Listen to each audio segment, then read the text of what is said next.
আদম আলাইসাল্লামের জন্মের পরপরই বিড়ালকে কেন সৃষ্টি করা হলো? আপনি একটি বিষয় জেনে আশ্চর্য হবেন যে বিড়ালের মধ্যে এমন কিছু রোগ সারাবার মতো গুণাবলী থাকে যা আমরা অনেকেই জানি না। এরা প্রচণ্ড বুদ্ধিমান হওয়ার পাশাপাশি এদের মধ্যে একটি রহস্য লুকিয়ে আছে যা জানার পর আপনি আশ্চর্য হয়ে যাবেন। কোনো এক সময়ে রাসূল সাল্লাল্লাহু আলাইহি ওয়াসাল্লাম নিজের সৈন্যবাহিনীদের সঙ্গে কোনো এক ময়দানে যুদ্ধের প্রস্তুতি নিয়ে যাচ্ছিলেন। হঠাৎ করে রাসূল সাল্লাল্লাহু আলাইহি ওয়াসাল্লামের সামনে একটি বিড়াল চলে আসে এবং সেটি গর্ভবতী বিড়াল ছিল। আর এটি দেখে রাসূল সাল্লাল্লাহু আলাইহি ওয়াসাল্লাম সঙ্গে সঙ্গে তার সৈন্যবাহিনীকে অন্য রাস্তায় ফিরিয়ে নিলেন, যাতে করে সেই গর্ভবতী বিড়ালের কোনো সমস্যা না হয়।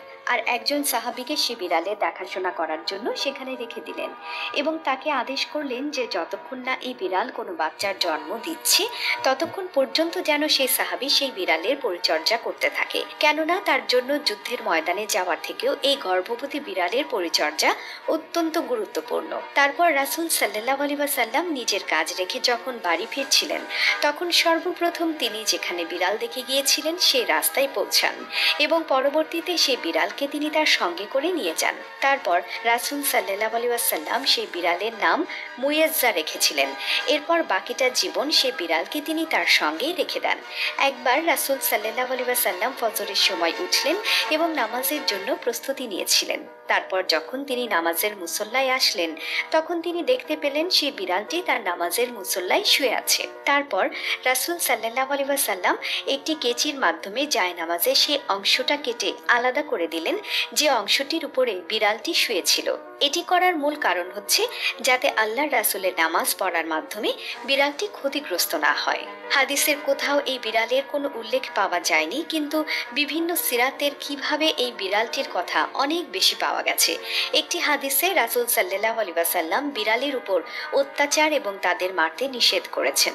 একদিন হযরত আবু হুরায়রা রাদিয়াল্লাহু তাআলা আনহু কোথাও যাচ্ছিলেন, তখন তিনি দেখতে পেলেন অতিরিক্ত গরমের জন্য একটি বিড়াল দেয়ালের সাথে লেগে গেছে। তখন তিনি সেই বিড়ালকে গরমের হাত থেকে রক্ষা করার জন্য নিজের বিছানার নিচে লুকিয়ে রাখলেন।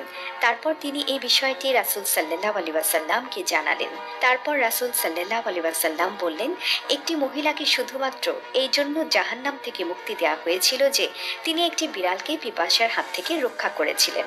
বিড়ালের মধ্যে এমন কিছু শক্তি আছে যেটি অন্য কোনো জন্তুর মধ্যে নেই। বিড়ালের ব্যাপারে রাসূল সাল্লাল্লাহু আলাইহি ওয়াসাল্লাম আরও 1400 বছর আগে যা বলে গিয়েছিলেন আজ বিজ্ঞান তা বিভিন্ন যুক্তির মাধ্যমে সত্যতা প্রমাণ করতে পেরেছে। হযরত আদম আলাইহিস সালামের পর আল্লাহ রাব্বুল আলামিন সর্বপ্রথম দুইটি জন্তুকে সৃষ্টি করেছিলেন। সেই দুটি জন্তুর মধ্যে একটি হচ্ছে সাপ আর দ্বিতীয়টি হচ্ছে বিড়াল। আর এই বিড়ালের মধ্যে আল্লাহ রাব্বুল আলামিন বিশেষ কিছু গুণাগুণ রেখে দিয়েছেন, যে সকল গুণাগুণের ফলে মানুষ অনেক লাভবান হয়। বিজ্ঞানসম্মতভাবে ঘরে বিড়াল পালা মানুষের জন্য খুবই লাভজনক একটি কাজ। বিশেষজ্ঞদের মতে বিড়ালের নিঃশ্বাসের মধ্যে আল্লাহ রাব্বুল আলামিন ডিপ্রেশন রোগীদের চিকিৎসা লুকিয়ে রেখেছেন, কেননা এদের লোমে সেলমোলেনা নামের এক প্রকার বিশেষ ধরনের ব্যাকটেরিয়া পাওয়া যায় আর এটি মানুষের ডিপ্রেশন কমাতে সাহায্য করে। কয়েকটি কিতাবে রাসূল সাল্লাল্লাহু আলাইহি ওয়াসাল্লামের পোষা বিড়াল মুয়াজ্জার কথাও এসেছে। সাইয়েদেনা হযরত ওমর রাদিয়াল্লাহু তাআলা আনহু থেকে একটি রিওয়ায়েতে এসেছে যে হযরত রাসূল সাল্লাল্লাহু আলাইহি ওয়াসাল্লাম বলেছেন, একটি মহিলাকে শুধুমাত্র বিড়ালের জন্য আযাব দেওয়া হয়েছিল, কেননা সেই মহিলাটি একটি বিড়ালকে বন্দি করে রেখেছিল। এমনকি একটা পর্যায়ে সেই বিড়ালটি মারা গিয়েছিল এবং সেই মহিলা এজন্য জাহান্নামে গিয়েছিল। মেশকাত শরীফ থেকে একটি হাদিস এসেছে, একজন মহিলা আম্মাজান হযরত আয়েশা রাদিয়াল্লাহু তাআলা আনহুকে কিছু খাবার দিয়েছিলেন। মহিলাটি যখন খাবার দিতে আসলেন তখন তিনি দেখতে পেলেন যে আম্মাজান হযরত আয়েশা রাদিয়াল্লাহু তাআলা আনহু নামাজ পড়ছিলেন।